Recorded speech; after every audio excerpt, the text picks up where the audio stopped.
Oi, gente, meu nome é Larissa, eu sou estudante do sétimo semestre de História da FMU. Olá a todos, me chamo Jonathan, também sou estudante de História da instituição FMU. Nós estamos aqui para apresentar o podcast 20 Minutos de História do Brasil. E esse podcast, né, como o próprio nome já diz, ele vem para contar aí um pouco da história do nosso país, onde a gente fez um recorte desde o governo JK e vamos falar até o processo de redemocratização do Brasil.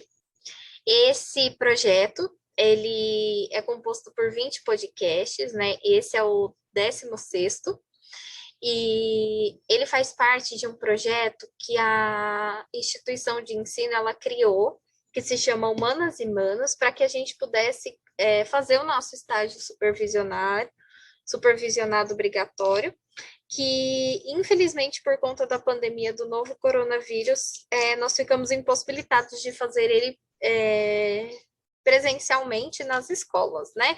Então, os podcasts foi uma alternativa encontrada. Como eu já falei anteriormente, né, o podcast ele inicia no governo JK, ali nas tentativas de golpe que já tinham naquele momento, a gente passa por todo o governo JK, pela questão econômica, os antecedentes do golpe, o golpe, alguns presidentes, né, que tivemos aí no período ditatorial. Falamos um pouco também sobre uma parte da legislação, né, como o AI-5, a questão da tortura, falamos um pouco também sobre os movimentos culturais, né? Inclusive o podcast anterior a gente falou um pouco sobre as músicas e os festivais, né? E a música, além de uma manifestação popular da época, mas também como uma forma de resistência contra esse governo autoritário. E hoje, né, para fechar esse bloco de assunto dos movimentos culturais, a gente vai falar um pouco sobre as telenovelas, né, alguns filmes, e sobre os jornais da época, né, como que eles foram afetados pela censura. Lembrando que eles começaram a sofrer muito mais com a censura, além da censura moral, né, que já existia de uma sociedade muito conservadora, patriarcal, machista, homofóbica, além de toda essa estrutura que o Brasil já trazia enraizado em si. Nesse momento, você tem também a censura institucionalizada com a AI-5, aonde se cria um departamento de censura, né? E toda produção cultural precisava passar pela censura antes de ser publicada. Então, desde uma música, uma matéria num jornal, uma novela, uma peça de teatro, enfim, qualquer produção cultural precisava passar antes pela censura para que fosse aberto ao público, né? Exatamente, né? O controle da censura institucionalizado ele era muito maior, né, nesse momento da ditadura. É, Na medida que a TV ela foi ganhando mais popularidade no Brasil, ela foi também ganhando mais olhares, né, dos censores da ditadura. Né? Por quê? Porque eles alcançavam uma parcela muito grande da população, principalmente as classes médias, né? Tendo em vista que se hoje uma televisão que é mais fácil de encontrar em qualquer lugar, ela já é muitas vezes inacessível por causa do valor, né? Quem dirá nesse momento, ali, por volta dos anos 70. Então, quem realmente Exatamente. tinha E você é, tinha, lembrando, né, que os trabalhadores estavam com salários baixíssimos nessa época também. Em paralelo, a gente tem, junto com toda essa produção cultural, você tem em paralelo aí a luta da classe operária também por um salário digno, né? Então, eles não tinham como colocar comida na mesa, quem dirá comprar eletrodomésticos como uma televisão, por exemplo. exatamente, que era um eletrodoméstico de luxo mesmo naquele momento, né? Como ainda hoje é para muitas pessoas. Então, conforme foi ganhando popularidade a televisão, né, foi entrando nesses lares da classe média, o controle de censura sobre ele ficando muito maior. Por quê? Porque a classe média era a grande apoiadora, né, da ditadura militar, ditadura civil militar, e a classe média em geral, ela tende a ser uma classe conservadora, defensora dos bons costumes, da moral. Então, programas de televisão que chegavam na casa dessas pessoas também tinham que respeitar esses costumes, a moralidade, né? Então, como a Larissa aqui bem pontuou, temas que eram considerados tabus naquele momento tinham que ser excluídos das telenovelas, né? Temas como drogas, como aborto, como racismo, como homossexualidade, polícia, política, adultério. Então, tipo, todos aqueles temas que iam contra, né, a família tradicional brasileira, o cidadão de bem, né, que às vezes tocavam em alguma ferida deles, ela era excluída. Então, ela não podia conter cenas nem falar sobre isso nessas telenovelas. Então, eles mandavam, né, os autores das novelas, eles mandavam para o departamento de censura a sinopse da novela, e eles analisavam ali os personagens, a característica dos personagens, né, se iam ter personagens brancos, negros, asiáticos, se iam ter personagens homossexuais, como que seria as características desse personagem. Por exemplo, um que ficou bem conhecido, né, que é o Clodovil, né, que ficou muito conhecido nesse momento. Ele era um estilista, né, de uma das novelas, e teve que ser censurado porque, né, os gestos que ele fazia, a forma como ele se comportava, ia totalmente de acordo com aquilo que eles queriam pregar naquele momento, né? Então, a censura ia desde de temas de questões bobas, né, como a utilização de palavras como escravo, por exemplo, né? Então, tudo isso para mascarar as desigualdades que havia no Brasil. Então, você não coloca em pauta esses temas, você não aborda essas questões da novela, como se essas questões elas não existissem na sociedade de um modo geral, e também você não critica, você também não fala mal do governo, né? Porque a gente sabe que a novela, muitas vezes, ela é uma representação da realidade. Muitas vezes a gente identifica, nossa, aquela personagem da novela é muito parecida com alguém que eu conheço, ou aquela cena da novela é muito parecida com algo que eu vivi. Então a novela ela tem essa característica de retratar coisas da realidade, e quando você exclui todas as características da novela, é como se você também excluísse as características da sociedade de um modo geral. A gente sabe que elas existem, elas acontecem e que elas têm que ser mostradas de certa forma, né? Então, as novelas elas vão ganhando uma visibilidade muito maior e automaticamente uma censura e repressão muito maior nesse momento. Sim, até o Jonathan falou, né, sobre o Clodovil, essa aparição dele que foi censurada foi num programa que os censores eles alegaram que o personagem Clodovil faz com as mãos gestos irreverentes e obscenos, né? Mas não são gestos obscenos, é porque ele gesticula muito com a mão. Esse não foi o único caso censurado, né?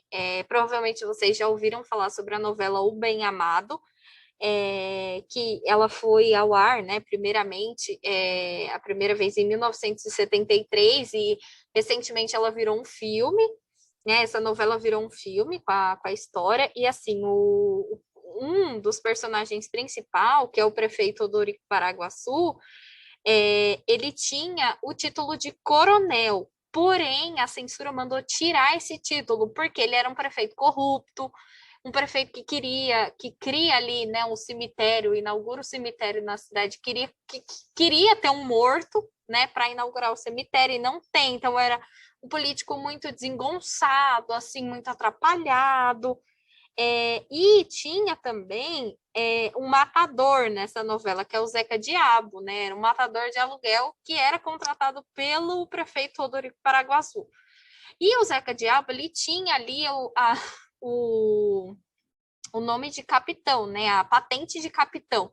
Porém, a censura olha para isso e fala jamais que vocês vão exibir, né, telenovelas com um coronel corrupto e um capitão que mata civis. Então, tira esse nome e exibe a novela sem isso, né? E tiveram outras novelas, assim, coisas que aconteceram que hoje a gente olha e acha realmente um absurdo, porque é difícil fazer parte do nosso dia a dia, né?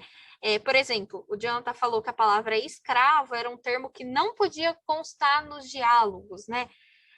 A novela Escrava Isaura, que foi ao ar entre 1976 e 77, toda a palavra escravo nessa novela, ela foi trocada e os escravos da novela eram chamados de peças, né? Não se falava escravo.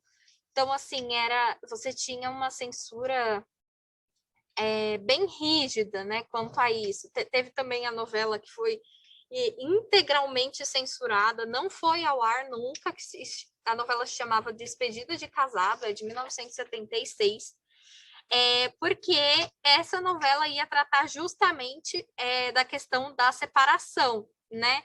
E isso atentava diretamente aos bons costumes, né? Aos costumes de uma família, da família, aos costumes cristãos, do matrimônio. Então, assim, tiveram muitas telenovelas que sofreram, assim, duras censuras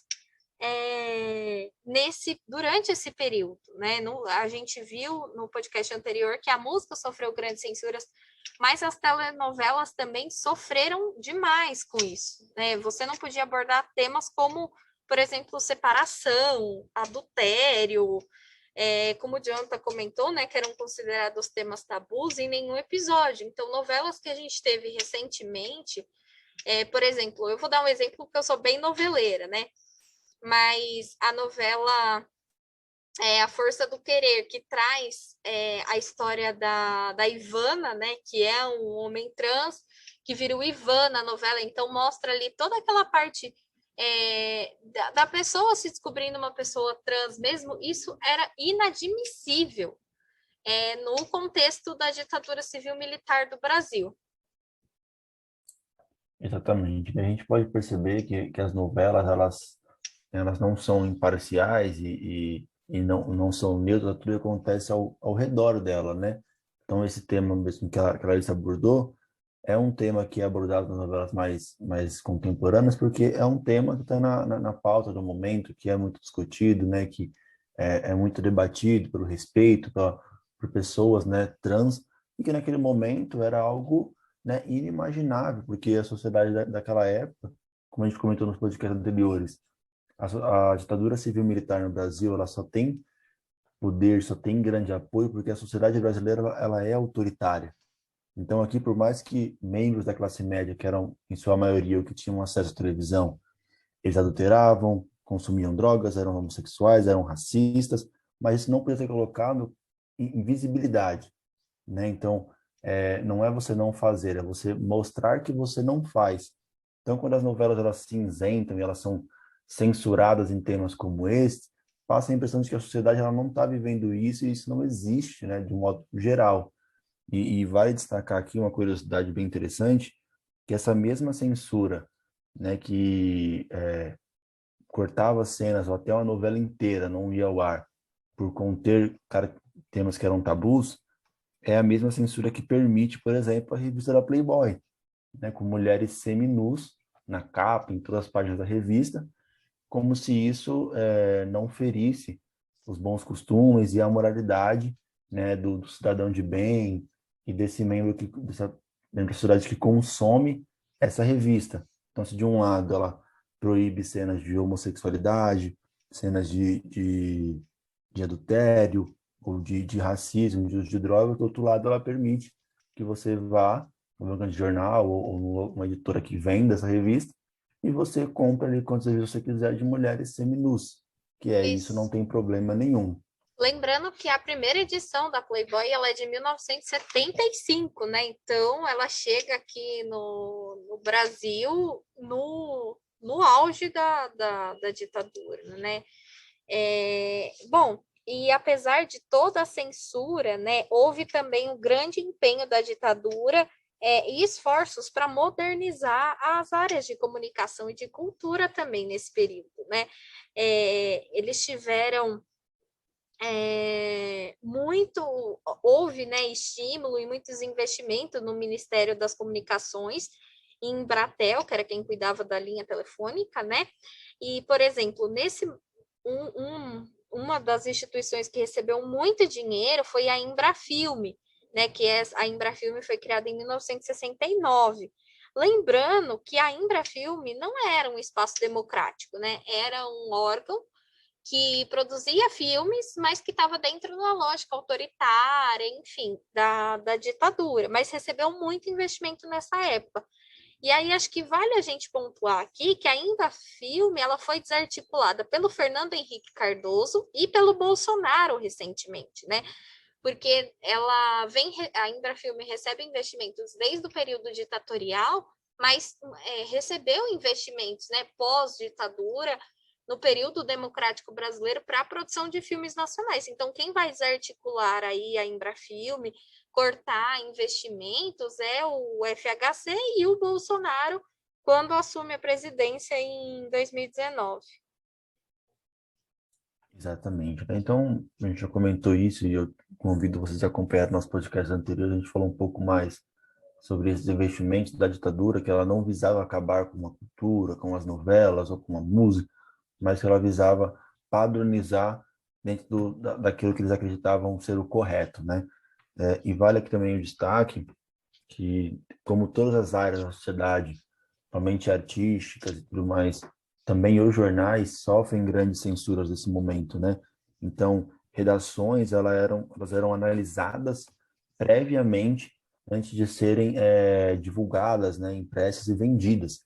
Então, se momentos antes dela ser lançada, os censores ali analisassem e vissem que não podia aquele trecho ser divulgado porque falava do desaparecimento de algum estudante, falava sobre alguma ação violenta da polícia, falava sobre alguma ação de censura sobre algum artista, por exemplo, né, eles mandavam ou retirar aquele trecho do jornal ou, de fato, não ir nada daquele jornal ao ar, né? Então, esses espaços que eram retirados, por exemplo, eram substituídos por trechos dos Lusíadas, eram substituídas por receitas de bolo, eram substituídas por pedaços que eles não deixavam em branco para não passar a impressão de que eles estavam censurando, mas que colocavam um pedaço totalmente preto no jornal, né? Como se não desse a É, impressão de que estaria censurado. é que, não, na verdade, o pedaço preto era justamente para mostrar para a população que, olha, aqui tinha alguma coisa e mandaram a gente apagar. Porque pela legislação, eles não podiam deixar nenhuma parte do jornal em branco. Então, eles pintavam de preto justamente para mostrar e falar, olha, não tá branco, tá preto. Então, não tá escrito lá na lei que a gente não pode deixar preto. Falou que não pode deixar branco. Então, é uma época que no meio das notícias, assim, você tinha uma receita de bolo, né? É um jornal que colocava muitas receitas, assim, no meio das matérias, era a Folha de São Paulo. Né? O Estadão, ele, nessa época, ele vai publicar quase que o livro do Camões inteiro, os Lusíadas, né? Porque eram tantos trechos censurados que eles iam colocando alguns sonetos ali. E o jornal Opinião, ele realmente pintava ali as matérias que eram censuradas de preto para deixar claro para a população que, olha, aqui realmente tinha alguma coisa e foi censurado. Mas quando eles colocavam receita de bolo ou trecho de algum livro, uma poesia, qualquer coisa, eles colocavam até com letras mais espaçadas, com uma fonte maior, para justamente ocupar o espaço e mostrar para a população, olha, aqui é isso aqui que a gente queria mostrar mesmo, né? E além disso, né, foi um momento muito efervescente da imprensa alternativa, né? Então, você tinha muitos jornais que eram considerados ilegais pelo Estado, né? Por exemplo, o jornal do Enfio, né? Que o Enfio e o irmão dele, o sociólogo Betinho, eles escreviam, enfim, o Enfio fazia as caricaturas, né? E eram jornais que estavam postos na ilegalidade, mas que circulavam, né? Você tinha jornais dos sindicatos, que esses jornais eles não passavam pela censura e não sofriam nenhum tipo de censura, não passavam pela censura e não em nenhum momento ele sofria algum corte, né? Justamente porque estava na ilegalidade. Então, o jornal que o Enfio fundou, né, foi o Pasquim. Se vocês jogarem na internet aí, vocês vão ver que tem muitas pessoas, né, que contribuem com esse jornal, o Ziraldo, o Chico Buarque, Caetano Veloso, são várias pessoas aí deste meio que foram censuradas, né, que estavam ali à frente da resistência, eles contribuíam muito para o Pasquim. E o Pasquim, ele foi muito atacado, sofreu diversos ataques, né, por grupos paramilitares, né, a gente já falou, pelas milícias, pelo próprio Estado, pela própria polícia do Estado brasileiro. Então, você não tinha só jornais regulamentados nessa época, você tinha muita imprensa alternativa. Exatamente. E é um momento também que o governo ditatorial ele perde muito o apoio dos jornais, né, e da grande imprensa. Porque nós sabemos que nenhuma mudança se faz sem o apoio da imprensa. E quando eles iniciaram o processo de golpe, eles tiveram muito apoio, né, de muitas emissoras de televisão, de muitos jornais conhecidos. Nesse momento, quando a censura ela passa a atingir todas as classes, né, todos os meios da sociedade, eles também sentem muito, né, de não poderem se expressar, não poderem comunicar, não poderem exercer de fato, né, a função, e também com mais notícias, com mais repertório, com mais informações, os jornais também ganham mais, porque atraem mais leitores, né? Então, de muitas formas, eles acabaram perdendo muito nesse período ditatorial. E aí também é um dos motivos, né, junto com a crise do milagre econômico, nessa o governo perde ainda mais apoio, que já não tinha o apoio dos operários, já não tinha o apoio da classe artística, já também não tinha apoio dos jornais, da grande imprensa. A classe média também, de certa forma, começa a se incomodar muito com essas restrições.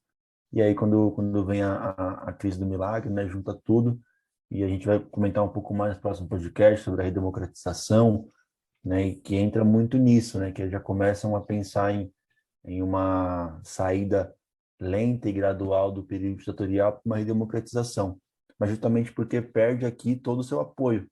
A censura ela foi de forma tão violenta, tão forte, né, que ela perde todo e qualquer apoio que ela tem, né? Tem até um ditado popular que diz que com radicais se faz a revolução, mas com radicais não se mantém a revolução, né? Então, muitos desses agentes que assinaram o AI-5, por exemplo, foram agentes radicais importantes no período de golpe, mas manter o golpe com eles no poder é muito perigoso, porque a radicalidade deles chegam a pontos como esse, por exemplo, né, que nós Deixa estamos... muito evidente, né? Não era mais uma Exatamente. censura e uma violação de direitos velada, como aconteceu no início da ditadura, né? Nesse momento, a censura e o corte de direitos, né? Você realmente tirar os direitos de uma população estava muito evidente. Exatamente. Então, com tudo isso, né, nós podemos perceber aqui que os movimentos culturais, eles sofrem muito, mas ao mesmo tempo lutam muito, né? Ao mesmo tempo se colocam em posição de batalha, literalmente, né, contra o governo, os jornais também, músicos, artistas. Então, é um momento de grande união dessas classes, e junto à sociedade operária também, junto, né, a essa classe da população brasileira. E a gente pode perceber que eu convido você novamente a acompanhar os nossos podcasts anteriores para ter uma compreensão maior, né, do que nós tratamos até aqui, também acompanhar os próximos para ver a conclusão, né, do que nós estamos discutindo. Tá acabando, gente. Exatamente. É isso, pessoal. Então se cuidem, fiquem em casa, se possível, usem máscara e não deixem de acompanhar os nossos próximos podcasts. Exatamente. Fica um convite e um abraço a todos. Tchau!